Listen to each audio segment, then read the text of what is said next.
From the Four Rivers Cultural Center in Ontario, Oregon, we bring you the third annual Tradition Keepers Festival, highlighting cultural artists in Oregon's Treasure Valley and beyond.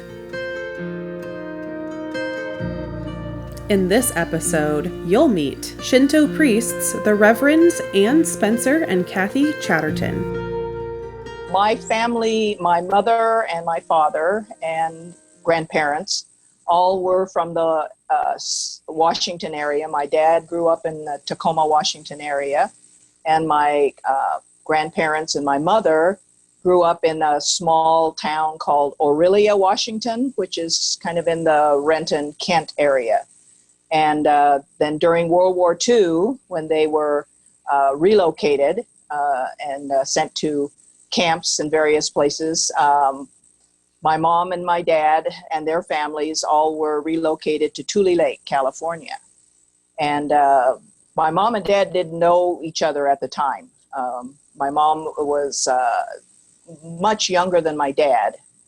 And so then my dad left camp Tule Lake to go to Minidoka to be able to work in the sugar beet fields. And then he went on and he did some farming in Montana, ended up in Vail, Oregon.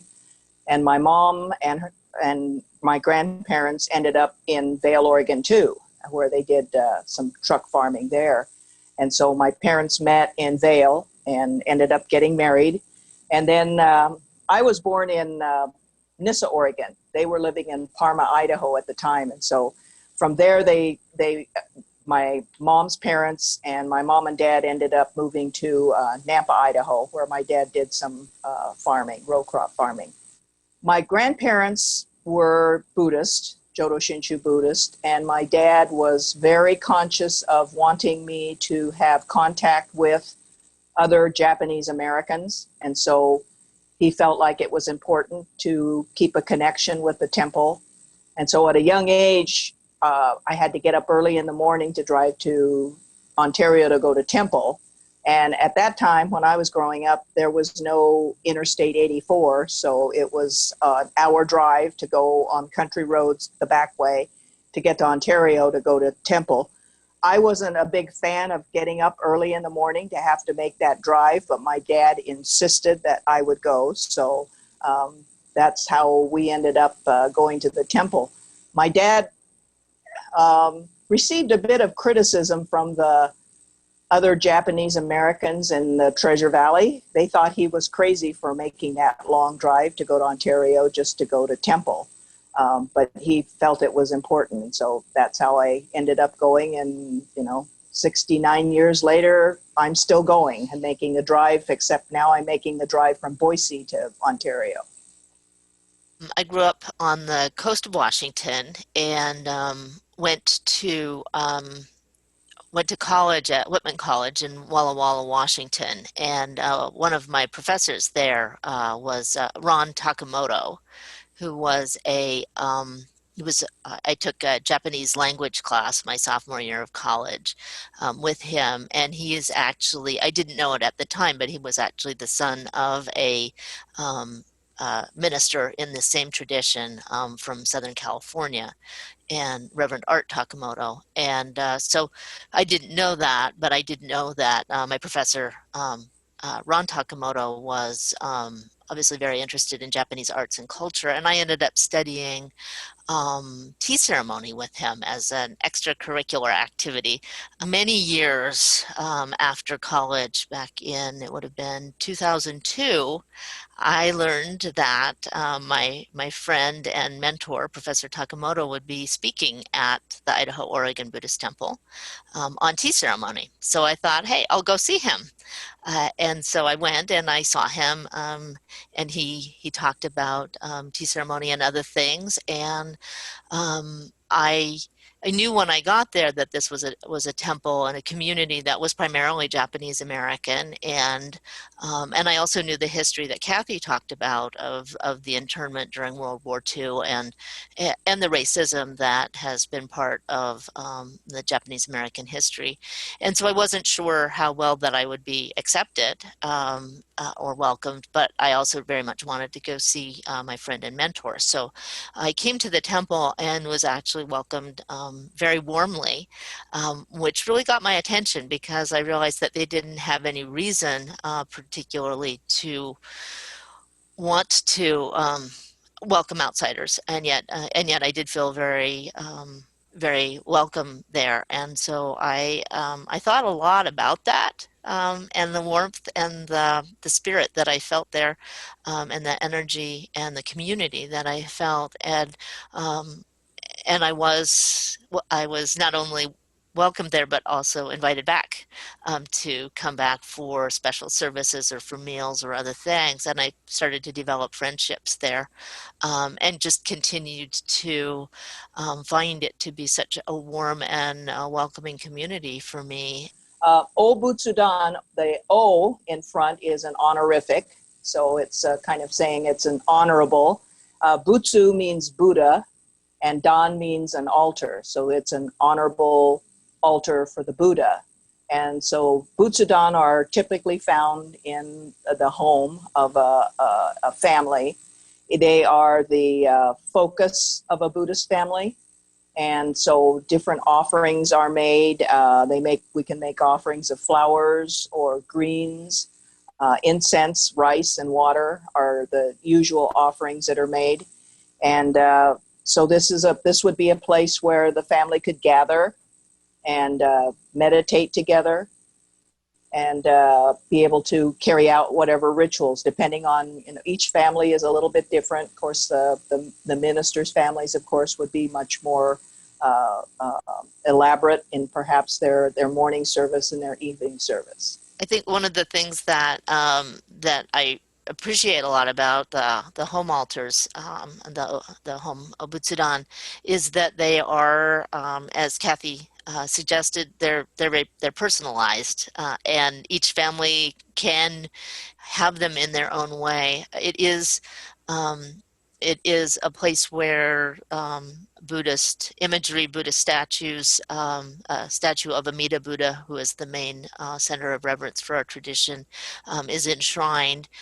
The altar at the temple is very big, and it's beautiful, and it's almost a little overpowering sometimes, and it's lovely for Sundays. But to have your own smaller, homier altar in your own home, and they're traditionally put like in the living room or the family room, dining room, but a place where the family gathers, and then that that Buddha altar is present in the midst of your family life.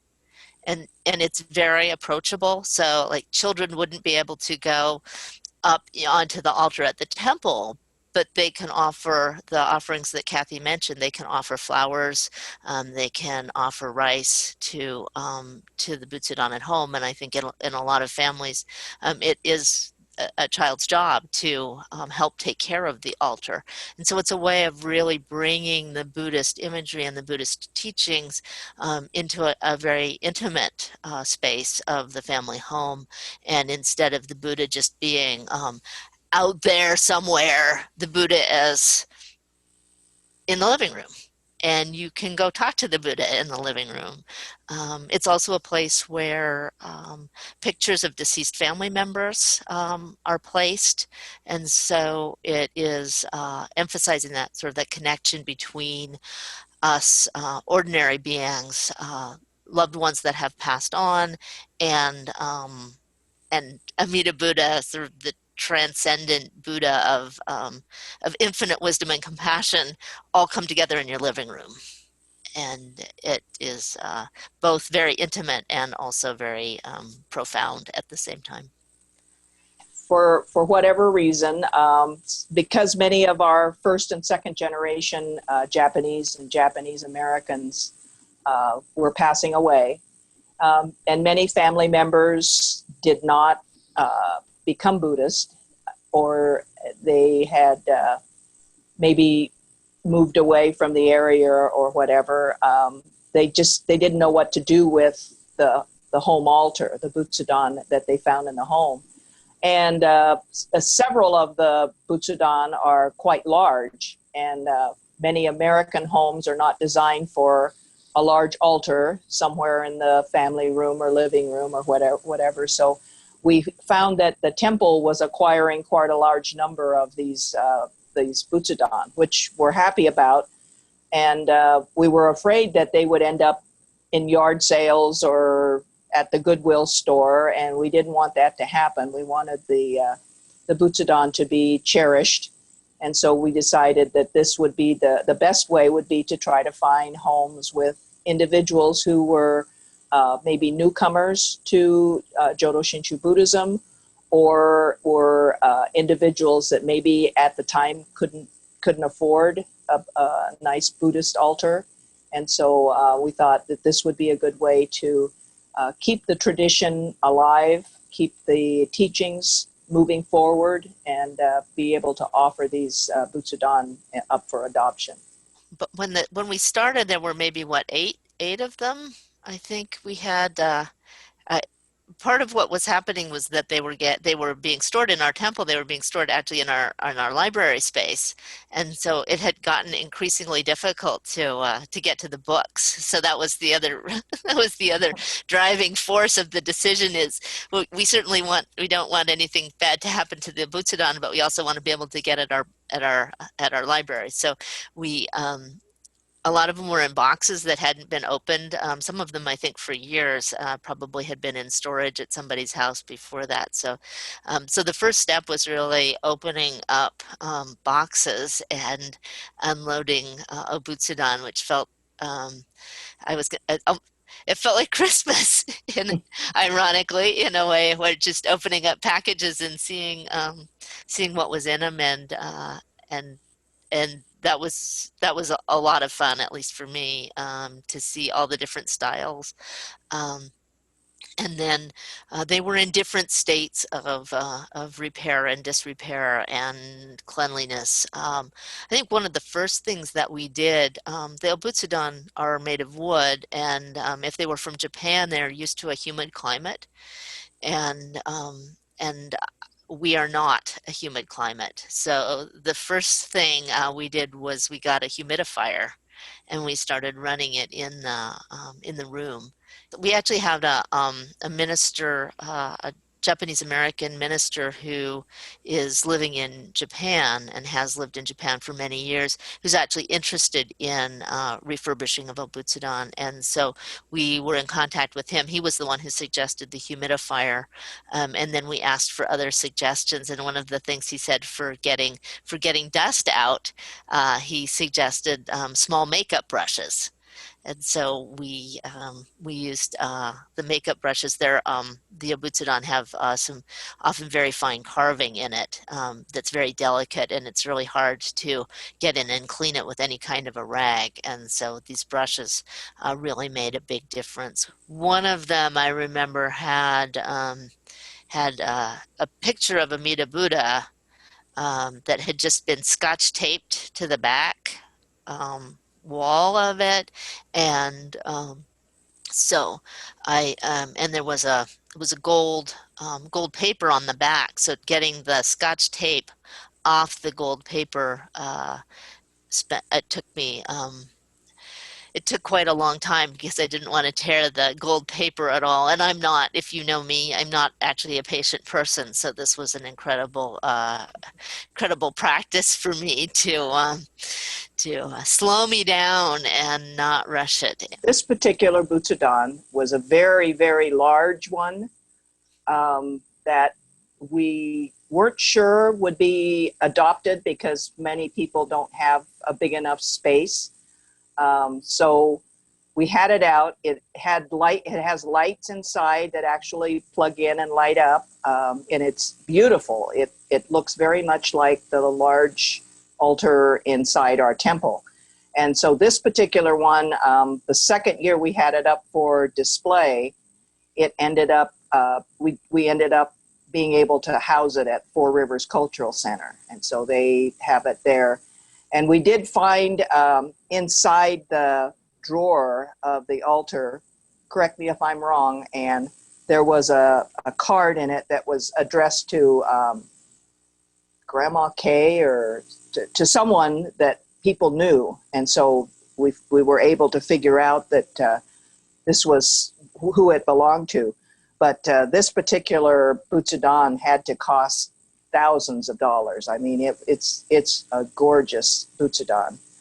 And then we had others. The first year that we worked on these, which would be 2018, our goal was to get enough of them, about 8 of them, refurbished enough to put out on display at our Japan Night Obon Festival that was held at Four Rivers Cultural Center. And so we had a number of them out with information, and then people could, if they were interested, could sign up if they were interested in adopting. You know, there was one moment where I was cleaning up one that was